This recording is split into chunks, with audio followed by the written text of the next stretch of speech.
Ovid, the Metamorphoses, Episode 1, The Four Ages. The beginning of time was known as the Chaos, a period in which the world was unstable, with nothing retaining its shape. There was land, sea, and air, but all these components disrupted one another. Then, an anonymous god, anonymous because Ovid does not tell us, separated the elements and placed them into suitable and harmonious positions. Fire was moved above to form the heavens, air beneath it, then earth was compressed by its own weight to form the centre of the globe, water then enclosed the world.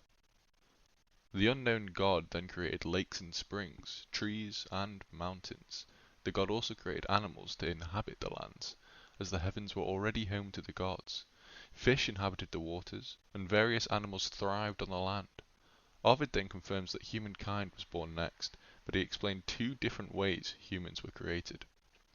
Ovid stated that the unknown god was responsible for creating humanity, but Ovid also mentioned that humanity originated from the titan Prometheus, blending water and earth together, which resulted in humans. The first age of humanity was the Golden Age. This was the most ideal time of all, with Saturn ruling. Spring was eternal, and there were no laws. The Golden Age was peaceful, as humans did not have to work, as they lived off berries. The Silver Age followed, and there were changes.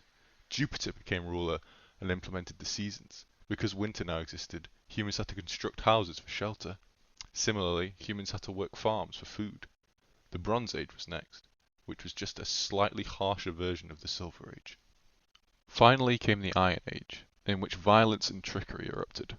Because humans were now extracting valuable metals from the earth, they were able to make weapons and become wealthy. This wealth gave humans a reason to fight, and wars were common. The Iron Age was known for plunder and grievances for deceased relatives who had succumbed to violence. Ovid, the Metamorphoses, Episode 2, The Giants. Ovid stated that there was once a race called the Giants, who had serpent feet and hundreds of arms. These giants roamed the earth freely and lived harmoniously. However, the giants decided to dethrone the gods, and therefore schemed of ways to conquer Olympus.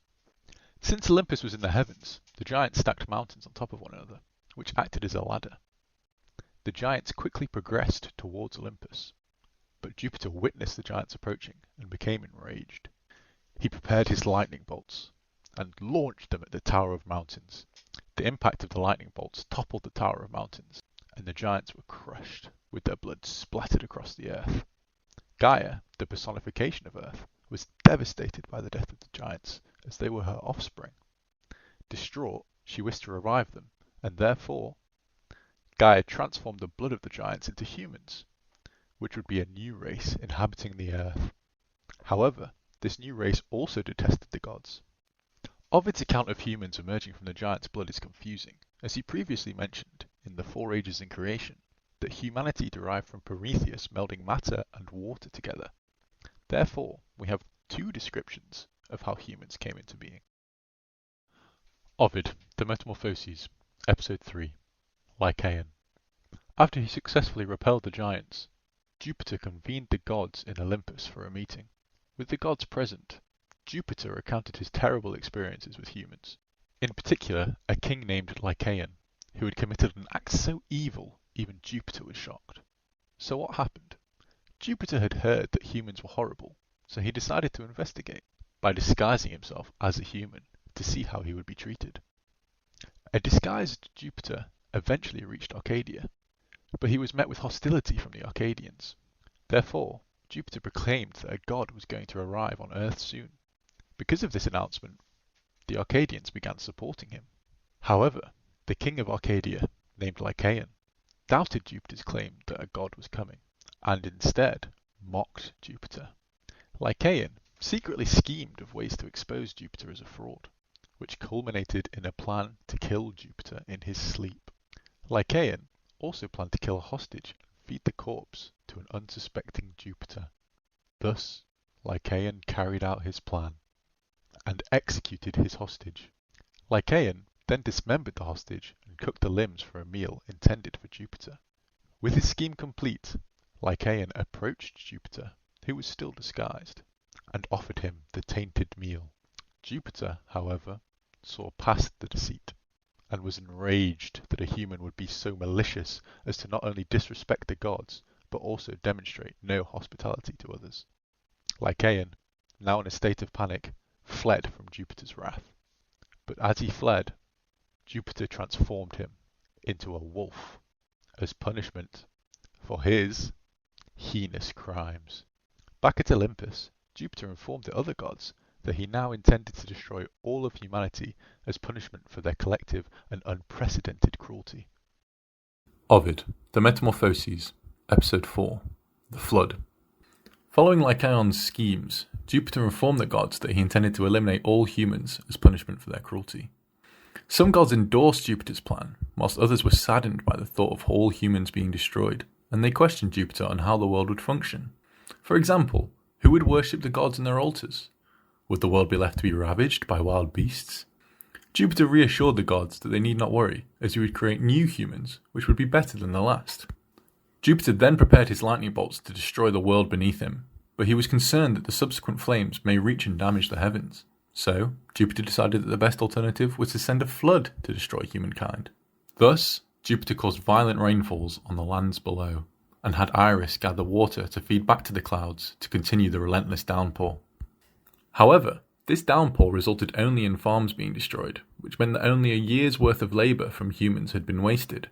Frustrated, Jupiter required more assistance, so he called his brother, Neptune, for help.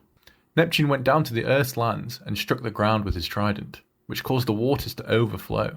This resulted in the lands being devastated by floods, which swept away flocks of animals, orchids, homes, and humans. The only thing that remained intact was the temples dedicated to the gods. As the floods obliterated the world, Deucalion and his wife, Pyrrha, found temporary shelter on Mount Parnassus. Here, Deucalion and Pyrrha praised the mountain gods, the nymphs, and the goddess of justice, Themis. Jupiter witnessed Deucalion and Pyrrha cowering atop Mount Parnassus, and he took pity on them, for they had always been pious followers of the gods.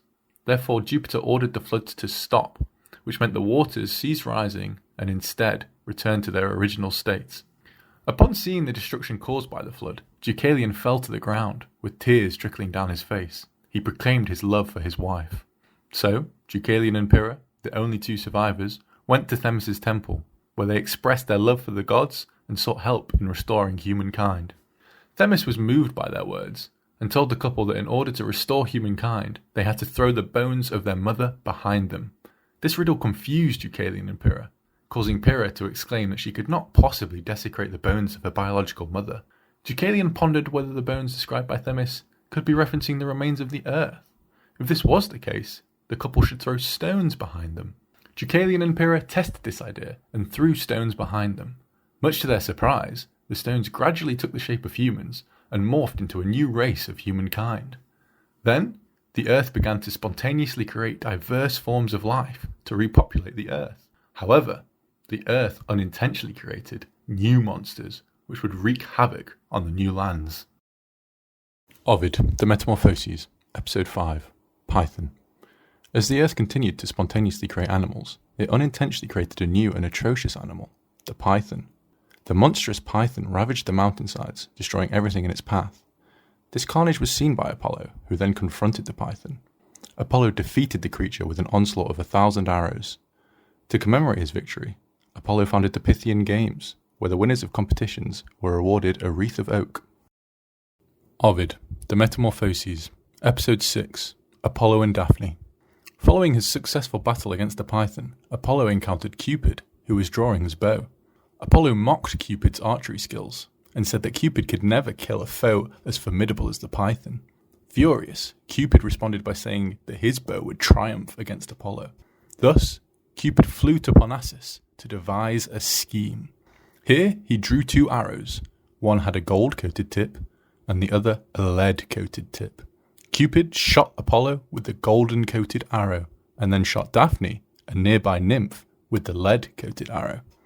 The arrow coated in gold would cause Apollo to become infatuated with Daphne, whereas the arrow coated in lead would make Daphne reject Apollo's love. Daphne, a virgin of Diana, was in the forests when Apollo encountered her. Because of the arrow's effects, Apollo immediately fell in love with Daphne and wanted her as his bride, but Daphne fled. Apollo pursued her and attempted to profess his love for her, saying he was the son of Jupiter, but Daphne continued to flee. Daphne's escape was halted, however, when she reached the river Peneus. Here, Daphne prayed to her father, the river god Peneus, and asked that her beauty be changed forever. This request was granted by her father, and suddenly Daphne's body transformed into a laurel tree. Apollo was devastated, but continued to love Daphne, and he embraced and kissed her branches. Yet Daphne continued to reject him. Nevertheless, Apollo still loved Daphne, and made the laurel tree his sacred tree. Apollo promised she would wreathe his hair, his lyre, and his quiver. Finally, Apollo promised that Daphne would be present with the lords of Rome.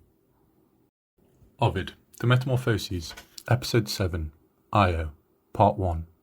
Warning: this video contains distressing themes of sexual abuse that some viewers may find upsetting. In Thessaly, there was a vale surrounded by forests. Within this vale, the river Peneus trickled down the Pindus mountain range and into a ravine. It was in this ravine where the river god Peneus ruled. The neighbouring streams assembled here with Peneus. These streams included Enipeus, Apidanus, Spercheius, Amphissus, and Aius. Other rivers continued to arrive at the ravine to console Peneus regarding his daughter, Daphne, who had been transformed into a laurel tree.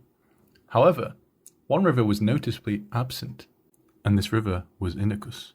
Indeed, Inachus was instead weeping in his cave, as he was distraught over the disappearance of his daughter, named Io.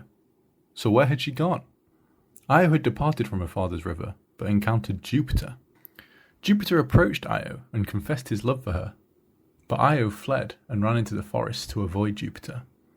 Jupiter then conjured up a cloud of darkness, which would conceal his planned crime. Jupiter caught up with Io, and with the clouds of darkness above, used this opportunity to have non-consensual sex with her.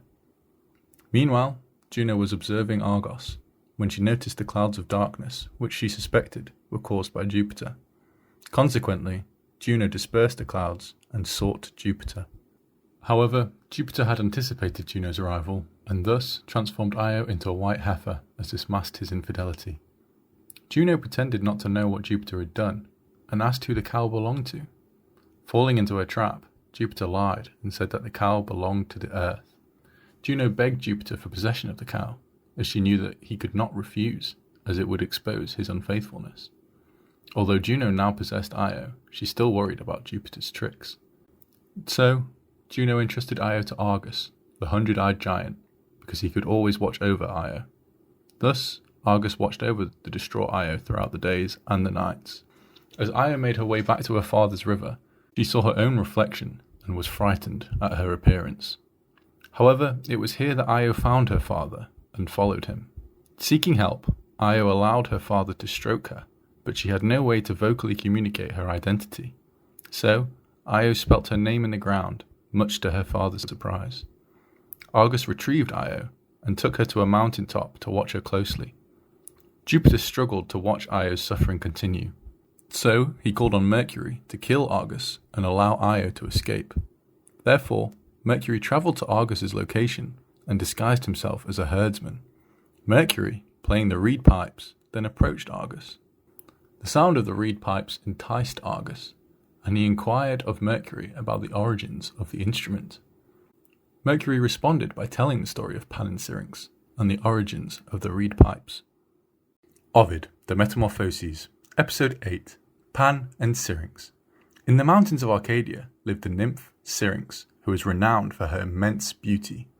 Syrinx, however, was a devout virgin, and thus she had a history of fleeing lustful satyrs and various gods. When Pan, the god of the woods and shepherds, returned to the mountains of Arcadia, he saw Syrinx, immediately fell in love with her, and pursued her. Syrinx fled from Pan until she reached the river Lycaon, which blocked her escape. Syrinx, therefore, pleaded for her sisters, the water nymphs, to change her appearance. As Pan reached out for Syrinx, she was transformed into marsh reeds. Dejected, Pan sighed, but he noticed that this caused the reeds to produce a beautiful sound. Thus, Pan tied the reeds together so that he could always be with Syrinx. Ovid, The Metamorphoses, Episode 9, Io, Part 2. As Mercury finished telling the story of Pan and Syrinx, he noticed that Argus had fallen asleep. Recognizing this was his chance to free Io, Mercury used a sword and decapitated Argus. Juno was devastated, so she collected Argus's eyes and used them to decorate her peacock's tail feathers. Furious, Juno called for a Fury to torment Io. Io was relentlessly disturbed by the Fury, and she travelled the world in an effort to escape her torment. This journey led Io to the banks of the river Nile. Here, a defeated Io dropped to her knees and pleaded for Jupiter to assist her. Jupiter, overwhelmed with guilt, appealed to Juno and promised that Io would cause Juno no more harm as a love rival. Juno was satisfied. Thus, Io regained her human form. Io was revered as a goddess in this region, and her divinity was commemorated with several statues and shrines. Relieved, Io gave birth to a child named Epiphus, who grew up enjoying his mother's fame. Ovid, The Metamorphoses, Episode 10, Phaethon. As the young Epiphus grew up enjoying his mother's fame, he was befriended by the young Phaethon, who was the child of the sun. Do note that Ovid used the epithet Phoebus to describe both the sun god, Sol, and Apollo. As a result, the two gods are conflated throughout the Metamorphoses. This video series will have Apollo as Phaethon's father, but other scholars argue that Sol is his father. Phaethon regularly boasted that he was Apollo's son, much to the dismay of Epiphus. Furious, Epiphus accused Clymene, Phaethon's mother, of lying about Phaethon's parentage. This allegation enraged Phaethon, who went to his mother demanding confirmation that he was Apollo's child. Clymene promised Phaethon that he was the child of the sun, and encouraged him to visit Apollo's temple to quash any doubts. Thus, Phaethon started his journey to meet his father.